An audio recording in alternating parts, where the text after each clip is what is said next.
Hello and welcome back to our weekly Kobudo.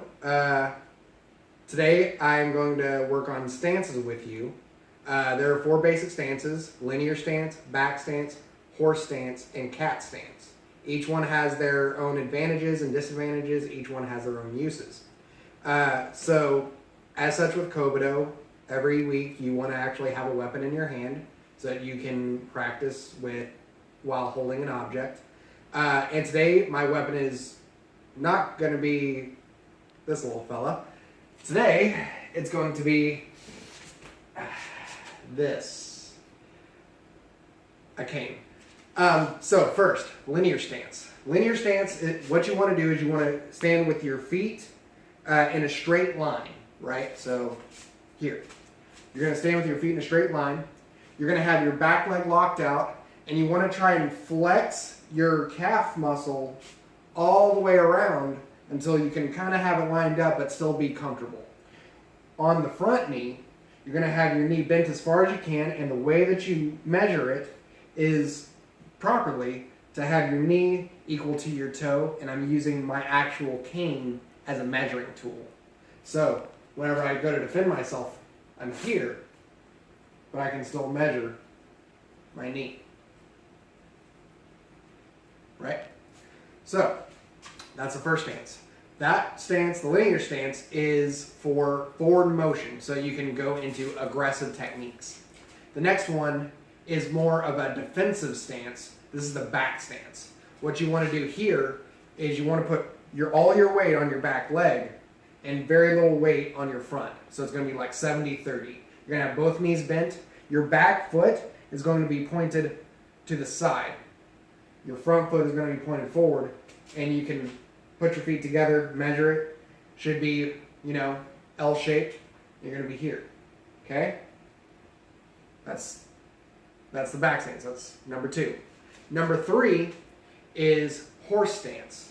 What you're going to do there is you're going to have both knees bent, right? Now, in a normal horse stance, you're going to have your feet tucked in because you don't want any ducks on in the dojo, right?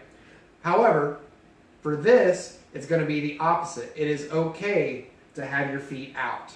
Okay? So work on those stances. Okay? This is a horse stance. You see this a lot in fencing, actually. What you'll actually do with this is you'll move forward and you'll be able to move back.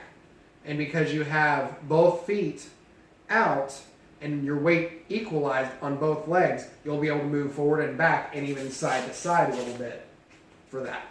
So it's excellent for mobility. So the last one is cat stance. This is just sort of your ready and wait and respond stance. What you do here is you, again, just like back stance, you put your weight on the back leg, have your foot pointed to the side, sort of a 90-degree angle. Your front leg is going to be just like in a back stance. The only difference is you're going to pull your foot back slightly and come up on your heel so that you stand on your toe. Right? So this leg is flat, pointed to the side, knee bent. Most of your weight's going to be on this back knee. Your front knee is going to be bent as well, and you're going to be up on your toe. And this is so you can be ready and wait. And you can transition to whatever stance you need to switch to. Right? So that's the 4 stances. Your linear stance for aggressive attack, your back stance for your defensive receding, your horse stance for your mobility, and your cat stance for your ready and wait. Make sure you work on all 4 of those in the next week so that we can move forward in your exercises. The last thing I want you to keep in note, by the way, is that on all 4 stances, you need to be able to bring your hips forward so that you can activate your lower stomach muscles. This will help increase the power and the stability in your stances. So whenever I do my linear stance, yeah, sure, I'm here, but I'm going to move my hips forward so I can activate those stomach muscles. Same thing with my back stance, my horse stance, and even my cat stance. Okay? So that's the 4 stances. Tune in next week for the episode 3. Stand by. Thank you.